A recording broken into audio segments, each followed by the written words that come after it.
Hello students, let's this question. The question says कि आपके पास एक assertion है, एक रीजन है, अंडरस्टैंड करके करेक्ट ऑप्शन चूज करना है। assertion कहता है 50 ml डेसिनॉर्मल HCl when mixed with 50 ml डेसिनॉर्मल H2SO4 then normality of H plus ion in the resulting solution is 0.1 normal. Here आपका जो रीजन कहता है कि mv is equals to m1v1 minus m2v2 होता है। क्लियर? तो एक एक करके देख लेते हैं। देखिए, HCl है, इसको मिक्स किया है आपने H2SO4 के साथ में, दोनों एसिड्स हैं। HCl का जो वॉल्यूम है V1 वो कितना लिया है 50 ml, और H2SO का वॉल्यूम V2 वो भी हमारा कितना है 50 ml। HCl की नॉर्मेलिटी है N1 that is deci normal का मतलब हो गया 0.1 नॉर्मल, एंड सिमिलरली H2SO4 की नॉर्मेलिटी N2 वो कितनी है 0.1 नॉर्मल, क्योंकि वो भी डेसी नॉर्मल है। तो अगर इन दोनों सोल्यूशंस को मिक्स कर देंगे तो एक रिजल्टेंट सोल्यूशन बनेगा।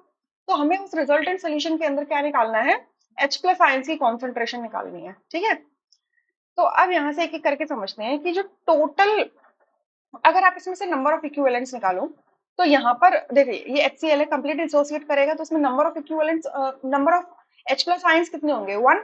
अगर इसका एक मॉलिक्यूल लूंगी मैं तो 1 होंगे, कि एक मोल भी लूंगी तो भी 1 होंगे, और एक इक्विवेलेंट लूंगी तो भी 1 होंगे। ठीक है, और यहाँ H2SO4 के अंदर भी क्योंकि ये एसिड है तो इसके भी नंबर ऑफ इक्विवेलेंट्स कितने होने वाले हैं, नंबर ऑफ, अगर एटम्स भी बोलूं, number of H plus ions भी बोलूं H2SO4 के एक मॉलिक्यूल में तो भी 2 होंगे, एक मोल लूंगे तो 2 मोल हो जाएंगे, और इक्विवेलेंट्स की बात करूंगी तो आपके अगेन आपके 2 इक्विवेलेंट्स हो जाएंगे।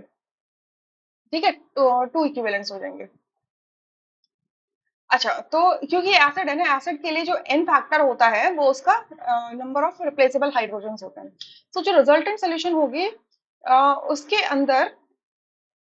उसके अंदर जो जैसे HCl है, इसके इसके जो नंबर ऑफ इक्विवेलेंट्स होंगे वो क्या होंगे N1 इंटू V1, और H2SO4 के जो नंबर ऑफ इक्विवेलेंट्स होंगे वो कितने होंगे N2 इंटू V2। ठीक है, तो ये दोनों जो नंबर ऑफ इक्विवेलेंट्स होंगे HCl और H2SO4 के अंदर वो सम हो जाएंगे, और इन दोनों का जो सम होगा, जो फाइनल सोल्यूशन होगा उसके नंबर ऑफ इक्विवेलेंट्स इक्वल होगा, that is N into V।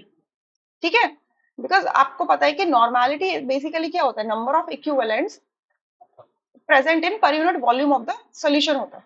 ठीक है, इन लीटर्स में। सो अगर मैं N इंटू V कर देती हूँ तो नंबर ऑफ इक्विवेलेंट्स निकल के आ जाते हैं ना।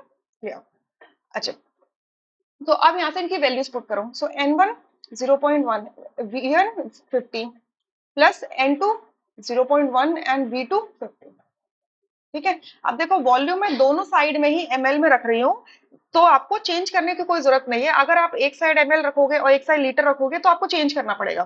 तो बेटर है कि दोनों साइड ml रखो, तो दोनों को अगर आप कैंसिल आउट भी करोगे, लीटर्स में कन्वर्ट करोगे तो सेम फैक्टर ही आपका कैंसिल आउट होगा। ठीक है, यहाँ पे हमें फाइनल नॉर्मेलिटी निकालनी है, और टोटल वॉल्यूम कितना हो जाएगा, अगर मैं 50 ml में 50 ml डाल दूं तो टोटल वॉल्यूम तो 100 होगा ना। ठीक है, तो सॉल्व कर लो इसको, तो n इज इक्वल्स टू क्या हो जाएगा, देखो ये हो जाएगा 5 प्लस 5 डिवाइडेड बाई 100।